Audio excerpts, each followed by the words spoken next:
Hey everybody, welcome to the Helpful Honda Sound Space at KROQ. Thanks for making some time to be here. Appreciate you. Make some noise for Ollie and Scott. Good neighbors. Gentlemen, welcome. Pleasure. Thanks for being here. Thanks for having us. Doing well. How are you? We're slightly jet lagged, but very happy to be here. Where are you jet lagged from? Where were you? We've kind of been everywhere. We flew into Canada, then we went to New York, and now we're here. And then we're going to San Francisco tomorrow morning. That's right. As we record this, you're playing Outside Lands, a huge festival in Golden Gate Park in the Bay Area. Excited. Yeah. But we're at the Helpful Honda Sound Space at KROQ right now, so let's take that in. You're from London. We are. You're in Los Angeles right now. How did this journey of Good Neighbors begin? It kind of started last year, almost by accident, really. Like we've been doing music for like 10 plus years, and kind of like not doing very well at it.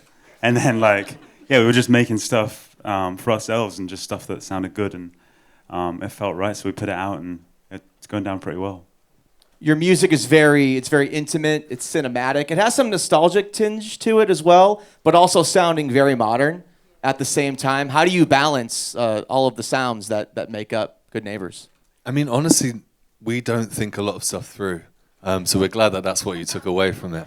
But no, with our stuff, our main thing is blue sky mentality. I'm sure we'll come around to that. But it's taken maybe more insular problems and blowing them out of proportion. Like something you might say quietly to your friend about something you're struggling with, and then making that the chorus, and opening the conversation of mental health, basically. How do you kind of keep your mental health in check as you're making music, traveling? We're jet lagged right now. We're at KROQ. We have Outside Lands this weekend as we record this. How do you keep that all in check? I don't know if we do. Yeah, we're honestly still figuring that out. I mean, we travel with like all of our best mates, so that helps. We're also like seeing the world for the first time, so it's just like exciting as well. Yeah, it's still a whirlwind at the moment. Is there something that you've seen in the world that you've kind of seen in textbooks or on the internet or whatever that really lived up to your expectation? Yeah, I mean, even like going to New York City the other day as a kid growing up, that's where you want to go, and like it's an expensive place to go. So going there just to do your music and do your craft is really humbling. And we were lucky enough to go out to Australia and New Zealand to see like the Opera House. It's actually a lot smaller in person as well. It's actually kind of underwhelming. Sorry, Australian people. But seeing that in real life is like a pinch me thing. They filmed Lord of the Rings there. Oh yeah, I don't know if you knew that or not. Well, we'd be the biggest people to have ever set foot there for sure. Very tall gentlemen, Good Neighbors. Good to have you here at KROQ today. When it comes to like the mood board in your head regarding making music, are there ever any like visuals that pop in there, like visuals, colors, movies? I don't know, that kind of make up what the sound is. Yeah, I mean, like not specific movies, but like when we started the project, we had like a projector in our studio, and we would just like play nice-looking movies, like A24 movies, on repeat, just because it feels like everything you make is like a coming-of-age movie then, and it's just way easier to write to. So yeah, a lot of movies. Home is a song that really helped break Good Neighbors. It's a song that means a lot to a lot of people. What does that song mean to you, and how did it come together? Honestly, now I feel like we're in a place where we're just so grateful that song did what it did. At the time, we probably gave it no respect. We had written the chorus, and we thought, that's good. Like, it's a feasible chorus for us to play. But we never thought, like, this is going to be a smash. And then the second we put it out, people just received it in such an amazing way that it almost educated us to be like, you should go off and finish this song as quick as you can. So I think we had it out at like 2 days after it went viral. And the rest is like been history, and it's honestly changed our lives. So we're very grateful for that song. It's amazing how timing can be such a factor, and just right place, right song, right audience, right influences, right. Exactly. Any particular bands or artists who helped influence that song? I hear a lot of Grizzly Bear in that record when I hear it. Talk guys. About what you were listening to when you put that song together. I mean, Home specifically, I guess, yeah, a little bit of Grizzly Bear. We've always used like MGMT, Passion Pit, that kind of like noughties, like indie stuff that gets forgotten about. We were honestly just, we were trying to make like the antithesis of what was happening in the industry at that time. And a lot of the UK acts were very like insular. It was all like quite self-deprecating and small, and not a lot of songs I felt personally were reaching out and like trying to bring other people in to your world. So we tried to make something just big and beautiful, which was really cool. It's incredible how you kind of went in with that mindset, hoping to bring people in, and then instantly you put it out there, and you got that response. Surprised. yeah. Like that doesn't happen usually, so it's great that it happened to you. What's the craziest story someone's told you about how home has affected them? Anything come to mind? Some that honestly are too tender to share, but have really taken us aback. Like people losing people and coming up to us to tell us that the song has got them through that time. And we say this quite a lot, that when you write a song and you put it out, it's sort of like sending a paper airplane into the sky. You forget that it lands somewhere. And I think that's definitely how we feel with Home. We're very happy that it's like funded this amazing journey so far, but you do forget that it actually has helped anyone. So it's really an amazing thing when someone comes up to you and tells you how it's helped them.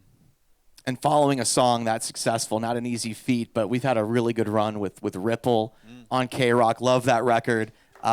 Make some noise for thank Ripple. you. And the music of Good Neighbors. To me, it kind of has like this vibe of a song that it talks about what may be like seemingly inconsequential moments turning into something bigger over time. Everyone kind of perceives or interprets music differently. What does that song mean to you two, and what was your mindset going into it? Yeah, it is funny. That one does feel like it can be interpreted in a lot of different ways. I wrote it from a weird space. So my best friend from home, who's basically my brother, he lost his dad, and he was like my second dad, and my friend just really never knew how to bring that conversation up within our friendship group. And we could just see him like slowly fading as a person and taking himself out of situations because he felt like he was maybe weighing us down. And I remember shooting him a text one day just saying like, whenever you come up for air, we're all going to be here and we want to hear about it. So, but just saying come up for air, I was like, oh, that is kind of the visualization in my head, is that he feels like he's underwater, and anytime he brings the conversation up, he pulls us down. And that was the complete opposite of how we felt. We wanted to pull him out of that world. And we reflected that in the video as well. If you haven't seen it, it's basically us underwater, inhaling a lot of water for a long time. And we probably wouldn't do that again. But no, it was nice to talk about something real. And I feel it every time we sing it. And he's very happy that it's about that.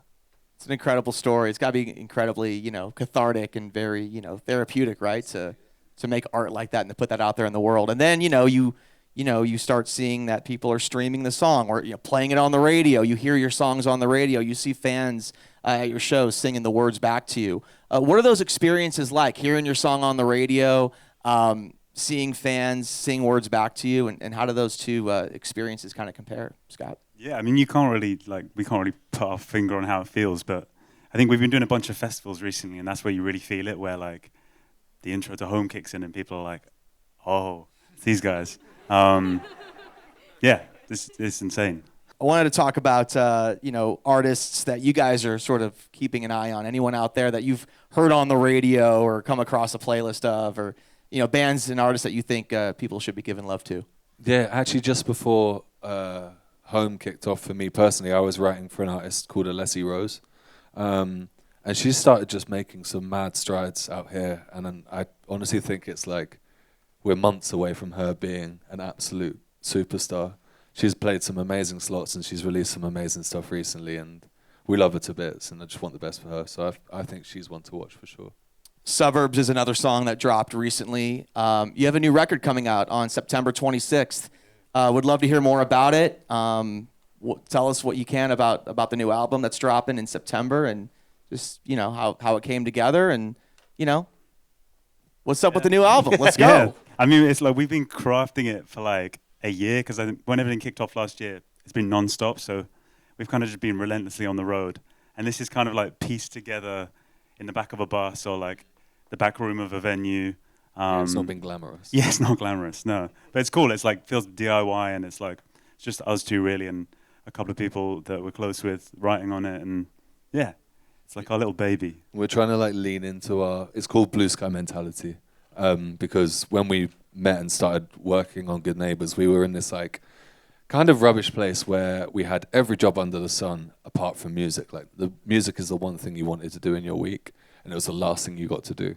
So when we did get together, we were just so tired and kind of down. So when we started making Good Neighbours songs, we were like, oh, this actually kind of feels, like you say, cathartic and quite therapeutic to make. Right. And it started like creating this like blue sky over all of our problems and making them a little bit smaller, because there was this project now on the horizon that could maybe lift us out of where we were and become a full-time musician. And it did. So it's kind of like an ode to that time as well. Blue Sky Mentality is the album dropping on September 26th. And then, yeah, make some noise for the new record coming out. We're fired up. Good Neighbours. And then the following month, October, your U.S. tour kicks off, which we're fired up about. So wherever you may be watching this around the country, make sure you look up dates for Good Neighbours. November 12th at the El Rey in Mid-Wilshire, right up the street from where KROQ is. What can we expect from the U.S. tour and at the El Rey in Los Angeles on the 12th of November? Yeah, we've been really lucky to like do some support tours this year with Mumford and Foster, and we honestly are just so excited to come back as the headliner now. Because people keep coming up to us after those shows and being like, you should be the headliner, and like, you should come back and play this.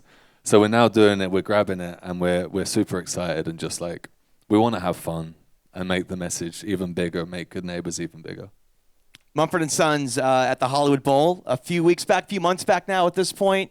Iconic, legendary venue. You're touring the world for the first time, seeing the world really for the first time as Good Neighbours. What was the experience like for you performing at the Hollywood Bowl with Mumford & Sons? Honestly, unbelievable. Yeah, I don't know if we'll ever play a venue that nice again. But like that whole run was just like these amphitheaters across America that we didn't even know existed. So, and every night we just get there and it'd be like, yeah, what's overwhelming. But it was so nice. They're so nice. Obviously, they're from near us at home, so they kind of like took us under their wing a bit, gave us some advice. But that place is insane. People are having like a 3-course meal in front of you, in the front. Right. What's going on with that? It's one of those things where as a fan who goes to a lot of shows and who's been at the Hollywood Bowl many times, a lot of times for the openers, there'll be people kind of in the boxes in the front who have their back to you. You can just hear like the clink of plates between songs.